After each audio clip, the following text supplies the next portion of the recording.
Mr. Afwerki, you have the floor.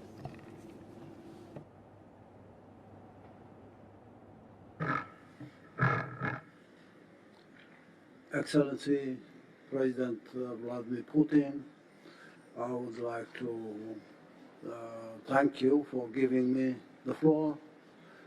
I have an unwritten document to mention the statements made by previous speakers have addressed almost the fundamental issues of this joint summit between the Russian Federation and the African continent. My emphasis would be on the process that we are undertaking now in through consultation, developing consensus is very critical. We are in this second phase of the Russia-Africa summit, which, in my opinion, has highlighted and developed some of the fundamentals for this strategic partnership. But the strategic partnership will have to take stock of serious issues at the moment. I would suggest that a mechanism be established to develop or to prepare a document for strategizing on this strategic partnership between the Russian Federation and the continent.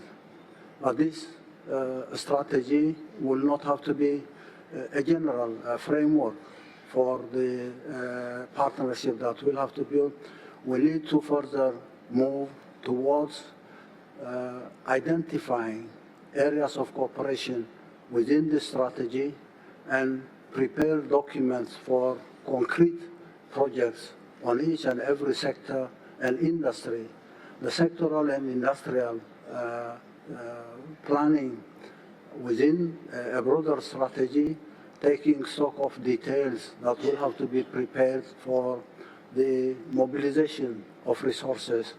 In my opinion, Russia, Africa, China, other partners, even outside Africa, Latin America, Asia, developing these projects and their manuals or details of the plans that will require the mobilization of resources. I would say this continent has, as we're told, has more than 60% of natural endowments globally.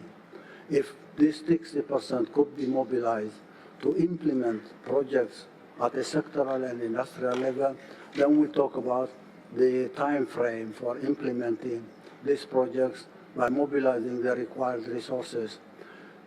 I'm confident to say that the Russian Federation has all the industrial base and technology base to provide the support required for this strategic partnership between Russia and Africa, but also including other continents that will make their contributions at the final achievement of the goals. And the draft document will have to be prepared, I say now, and probably in the coming summit that will take place anytime next year, so that we have a clearly defined strategy.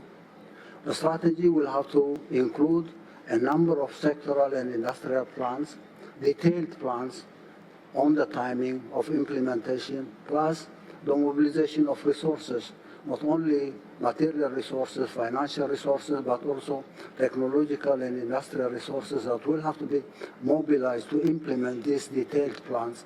The detailed plans could be implemented by putting in place mechanisms that will take every project on its own and implement, ultimately creating an integrated approach on implementing those particular programs. And this requires a lot of refinement on the institutions and then the mechanisms that we'll have to create.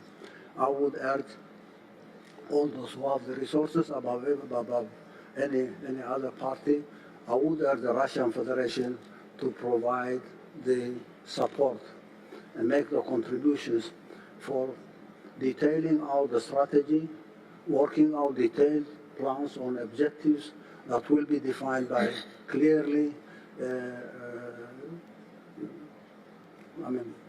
detailed